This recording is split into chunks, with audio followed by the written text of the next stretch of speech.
Thank you. Nice person. That's good. That's a good way to start. So thanks, everybody. My name's Katey Comerford. And Jumpstart, I'm going to tell you a little bit about Jumpstart in a minute. But I really wanted to let you know how I sort of prepared for today. We talk about connection all the time at Jumpstart. It's actually one of our organizational values. And so I was sort of racking my brain about what about Jumpstart I was going to talk about and how I was going to bring connection about what we do at work to this room. But I really couldn't get this one story out of my head. And it had nothing to do with Jumpstart. It actually happened well before Jumpstart. And it's actually sort of germane to what I think about connection. And that was sort of an example that I had of a cheering section. And it's sort of the part about connection that really excites me. It's actually the part about going to sports events. I am not a sports fan. I have some staff in this room who will tell you about how little I know about baseball, but I really love to go to baseball games because it's that feeling you get when you hear the crack of a bat and people just cheer, and you're like, whoa, I have nothing to do with that, but it is so cool. So the first time I actually saw sort of what could happen from that was about 12 years ago. I was working at a high school here in DC. It's a public high school, kind of not a lot of resources.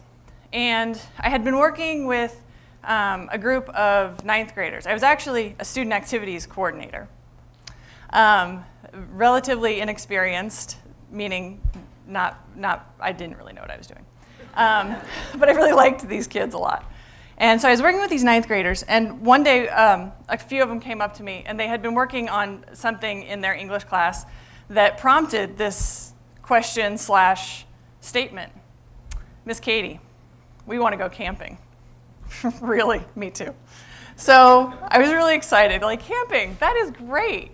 And they said, can we go camping? And they kind of had that tone in their voice, like, we know you're going to say no. And so, of course, I was like, let me see what I can do.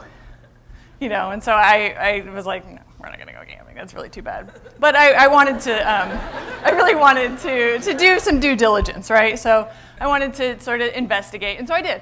I talked to some teachers, and I talked to some other staff members, and we kind of all agreed, like, you know what? This would be an amazing experience. These kids, their parents don't have the time or the money to get them the gear to take them out to the woods, even for a beautiful weekend. So let's figure this out. We had a pretty savvy principal, so she found us some money to get the ninth grade class to go camping.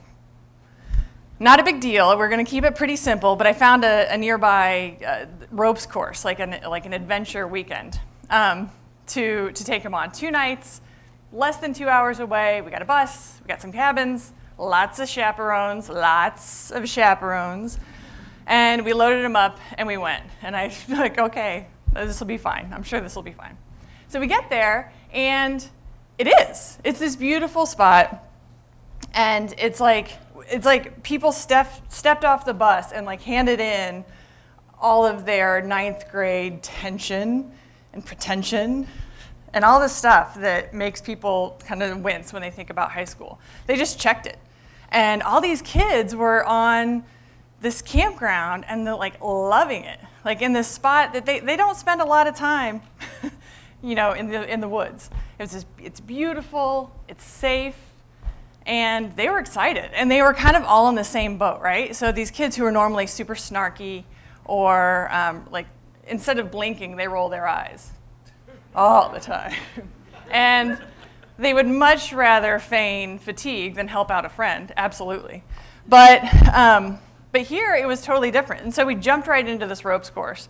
And I don't know, you guys have experience with ropes courses? I'm not sure, but they kind of range in levels of difficulty. This was definitely in the low to moderate range. So we're going through the weekend, and it's pretty fun. It's pretty great. We're having these really great experiences. And I'm grouped with this one team. It's 3 girls and a boy. And so we don't spend the whole time together, but we spend a little bit of the time together. And we come up to this tightrope. It's about 8 feet in the air, and probably about 15 feet across, and there's platforms on either end. And in this tightrope, there's also these ropes on either side so that you can hang on to the rope and get across, or get across, whatever you're going to do.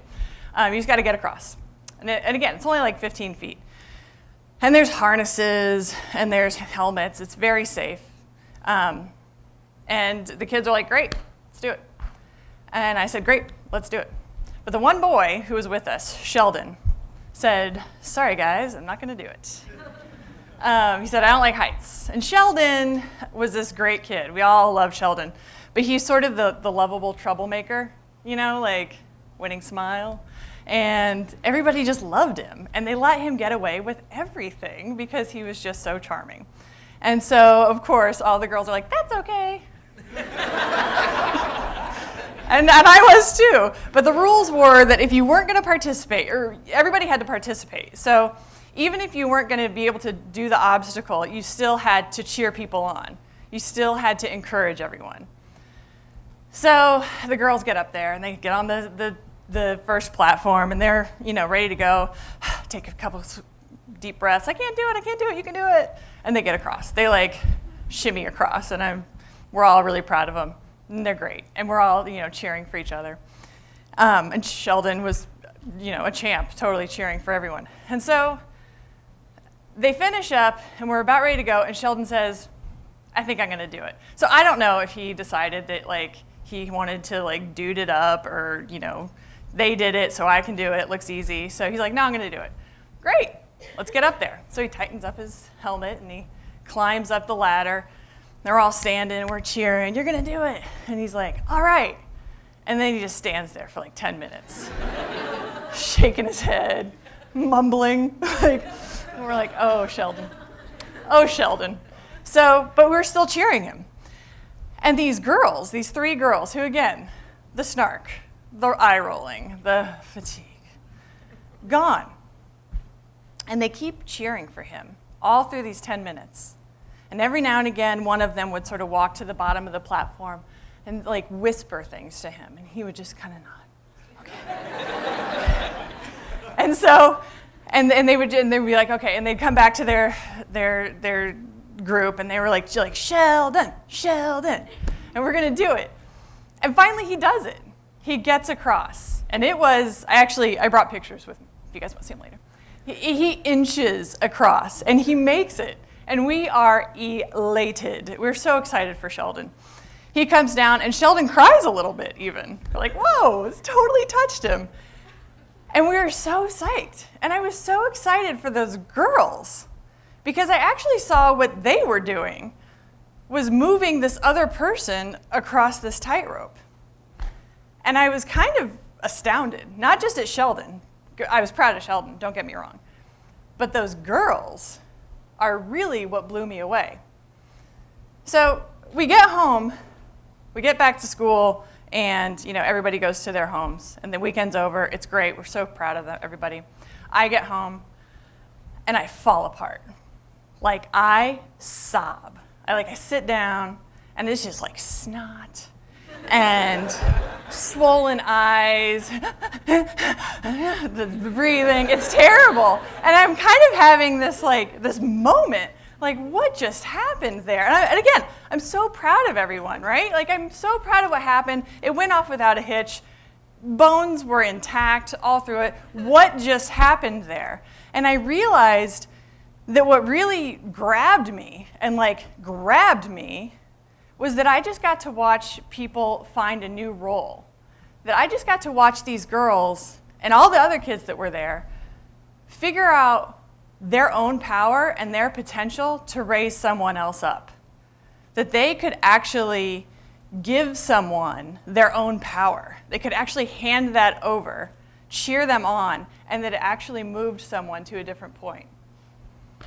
And I was amazed by that. And I knew that was something that I needed to be a part of for a long time.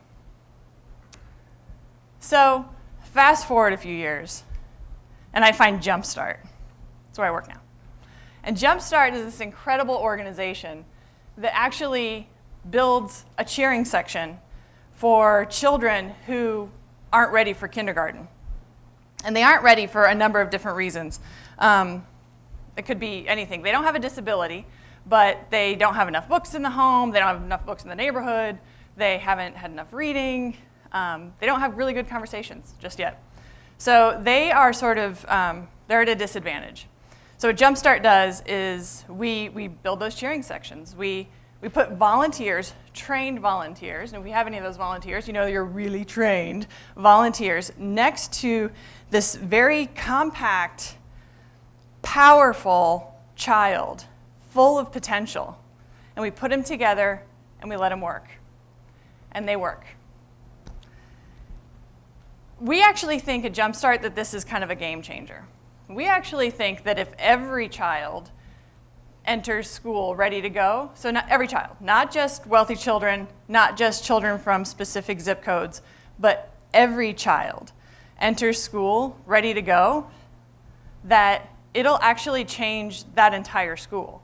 And when the entire school changes, we believe entire school systems will change. And we believe that once those school systems are working the way that they should, then communities will thrive in a completely different way. So we know that volunteer and that child together, that is a powerful, powerful force. So we know that those communities thriving depend a great deal on the cheering section that those volunteers can really develop. And this is something that I get really proud of, because we could get in the car, get on the bus, get anywhere, and go 3 miles in any direction in the city and find a preschool with about 15 children in it. 5 of those children are going to do great. They're going to do awesome in school and in life, likely. And 5 of them are going to do okay. They're going to struggle.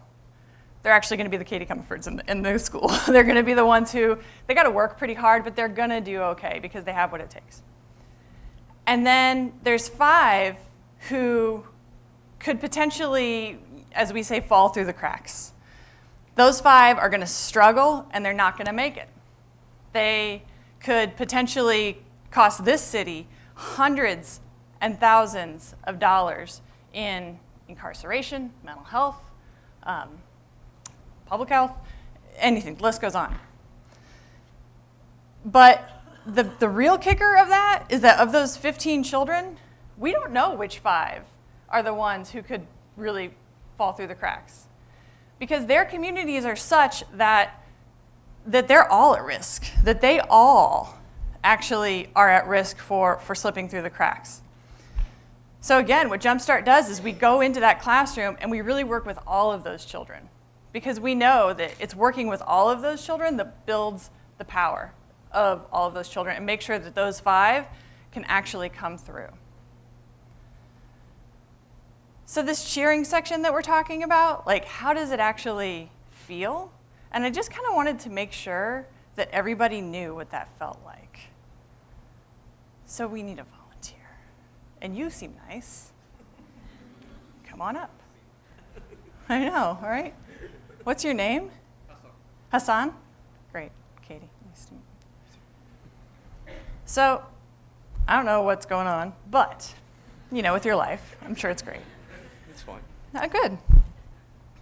But we could all use a little cheering every now and again, right? Like, what would that feel like on a daily basis? So, can you guys let Hassan know what that feels like?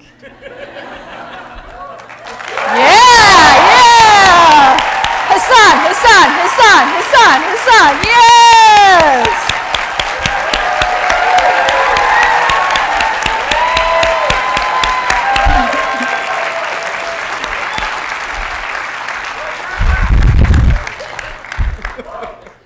That'll be all. Okay. Thank you. It's pretty great. So just so you know, Hassan, we all believe in you. We all know that you're going to get it across the tightrope, that you're going to do it. Everybody here just made sure that you're going to do it. And we need to make sure that all of those kids can get through the tightrope, right? So we haven't met personally. I don't know most of you. But what I do know is that we have this bond that we believe that we can actually change someone's world if we can cheer them on, if we can actually put all of our energy into that other person, that we actually have the opportunity to shift, to make someone's life better, hands down. And not only the chance and the opportunity, but the belief that it really might work. And a lot of times, it actually does work. And that is the power of the human connection, that it works, and that we continue to believe that it works, and we continue to grow, and we continue to motivate each other because of that. Sheldon made it across the tightrope because of those kids, his friends. Jumpstart kids, Jumpstart children, make it through school because of their volunteers. And someone out there is going to make it across because of you. So thank you.